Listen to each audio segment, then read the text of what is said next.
අඩුම තරමේ මට රත්තරන් ටිකක්වත් හදලා දීලා තියෙනවද? මිනිස්සයෝ ගෙදර තිබ්බ අන්තිම හාල් හුඬුවත් ඉවරයි. මගේ කරුමෙට මාත් අවනේ මේ වගේ ගුබ් බෑයමකට. අඩුම තරමේ මට රත්තරන් ටිකක්වත් හදලා දීලා තියෙනවද? මට නම් මේ ජීවිතේ එපා වෙලා තියෙන්නේ. කොයි වෙලේ හරි මයි යන ඔළුව හැරිච්ච යතේ. කොහොම ටිකක් ඉවසලා ඉන්නකෝ අමාලි. මේ දවස්වල අපි වැඩ කරන ඉල්ලම හොඳයි. පොළොව අපිට කවදාවත් ණය වෙන්නේ නැහැ අමාලි. බලනවාකෝ මම නම් මේ ගෙදරට කාර්කණි වෙන්නේ. අමාලි චුට්ටක් ඉවසලා ඉන්නකෝ. මම ඔයාව රජිනක් වගේ. අනේ මේ කට වහගෙන ඉන්නවා. හැමදාම එකම බනේ කන්න ටික හරියට දීලා ඉන්නකෝ රජිනක් වගේ තියන්න කලින්. කමල් මට මේ මිනිහත් එක්ක ඉඳලා එපා වෙලා තියෙන්නේ. අපි වාගාව තියෙන සල්ලි ටිකෙන් පොඩි කඩයක් දාගමු. ඔයා ඔයාගේ වැඩ ටික කරගන්නකම් මට පුළුවන් නේ කඩේ ඉන්න. අනේ මාව ඉක්මනට මේ අපායෙන් ගලවගෙන යන්න.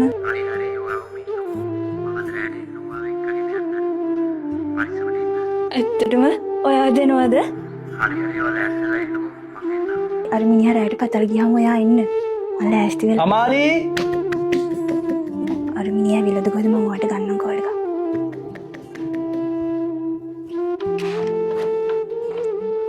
ඒ අමාලි මේ අද රුවන් අයියලා ගෙදර වල්ලූරු මස් තිබ්බා. කන්න කියලා බේරෙල්ලක් නැහැ. ඔයා කන්න ආස නිසා මම ඔයාට කන්න අරන් ආවේ. ඔයා රොටිත් එක මේ කන්න.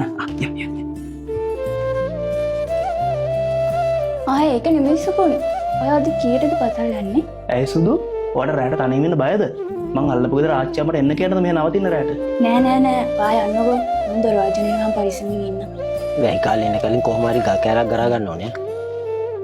සුකුණා මේ පාර අපිට හම්බෙලා තියෙන ඉල්ලම නම් සුපිරියා. ඔව් බං. සමන්දේ හාමුදුරන්ගේ පිටෙන් මේ පාර නම් අපිට වාසියක් වෙයි. ගේ චුට්ටක් හදා ගන්නත් ඕනේ බං. ගෑන්ට රත්තරන් බඩුවක් කරන් දෙන්නත් ඕනේ බං. පව් බං ඒකේ. උඹ මේ ගෑනිට මාර ආදරේ නේද බං? උඹට වරදින්නේ නැහැ බං. උඹට අනිවාර්යෙන් හරියනවා පස්සේ. හැබැයි රුවන් අයියේ මේ අද නම් බීගෙන නම් එන්න එපා ඉල්ලමට යන්න. හරි?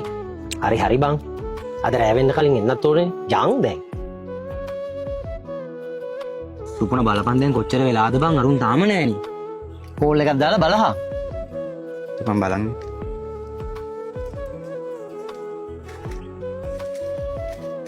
අඩ කොහෙද බං ඉන්නේ? එන්නේ නැද්ද? අපි මේ ඇවිල්ලා ඉන්නේ. ඉතින් ඕක කලින් කියන්න තිබ්බනි බං. මේ එන්න වෙන්නේ නැලු. කොහොමද බං මේ තාලෙකක් නැතුව දැන් කරන්නේ වැඩේ? මේ අදට නවත්තමුද වැඩේ? අඩෝ මේ එහෙම කියන්න එපා බං. අපි කොහොම හරි මේක කරමු. මගේ හිතේ ලොකු විශ්වාසයක් තියෙනවා. අපි මේක කරමුකෝ කොහොම හරි. යන්කෝ. ඔබට දැන් අද කරන්න මොන යමංගෝ. බරි. යා. තුන් දෙනෙක් එක ඕක කරන්න බෑ බං. අඩියක් ගහන්න දුන්නෙත් නැහැ. මං යනවා යන්න. අඩෝ රුවනා මේ මෙච්චරලා හිටපෙකේ පොඩ්ඩක් හිටපන්. තව ටිකක්. පොඩ්ඩක් හිටපන්. හරි සුබුණ මං ඉන්නවනේ බං. වැඩේ කරපන්.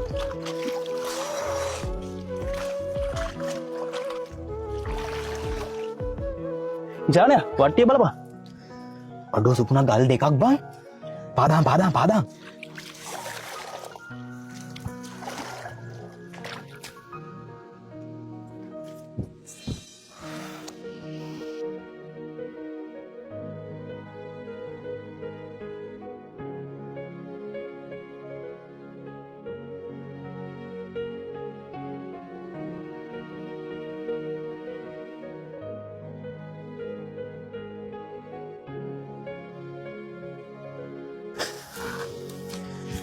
ඉසානය අපි දැන් මොකද බං කරන්න මේවට?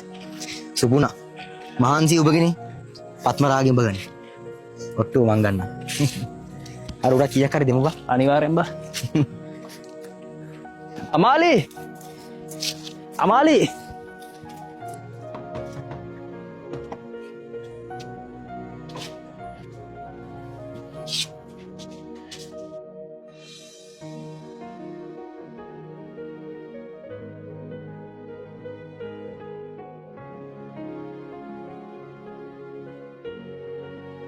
ඔයා මේ ලියුම දකින්න කොටත් මම වෙන කෙනෙකුගේ වෙලා ඉවරයි.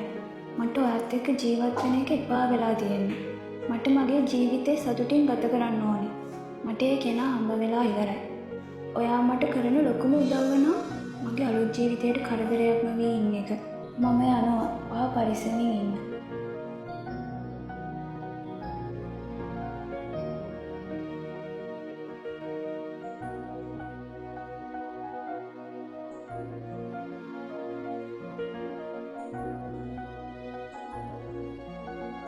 මීනු ඔයාලා දෙන්නෙක් ඉන්නකොට මට හිතෙනවා මගේ මුළු ජීවිතේම සම්පූර්ණයි කියලා.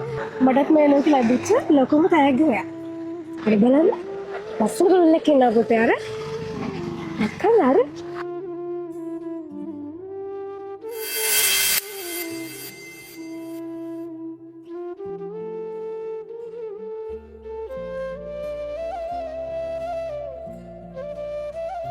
අමාලි ඔයාට කොහොමද? මම කමල්ල බලන්න කුරුවිට බන්ධනා ගාරිට ගිය. මම ඔයා ගෙදරට ගිහිල්ලා දාන්න. අමාලි මට සුපුන හැමදේම ඔයාගෙන කියලා තියෙනවා. එන්න අපි ඔයාගේ ගෙදරට ගිහින් දානවා. කමක් නෑ මේක මගේ ලැබීම වෙන්න ඇති මම යන්නම්. සමහර අත්තරදීම් තියෙනවා. අපි ජීවිතේ කොච්චර හරි ගස්සන්න හැදුවත් අපිට කවදාවත් ඒවා හරි ගස්සන්න බෑ. ඒ වගේම තමයි අපේ ජීවිතේ අපිට ආපස්සට ගිහපු කාලය ආයි ගන්න බෑ. ඉතින් මතක තියාගන්න තමන් හොයන ජීවිතයට වඩා තමන්ට ලැබිලා තියෙන ජීවිතය ගොඩක් වටිනවා.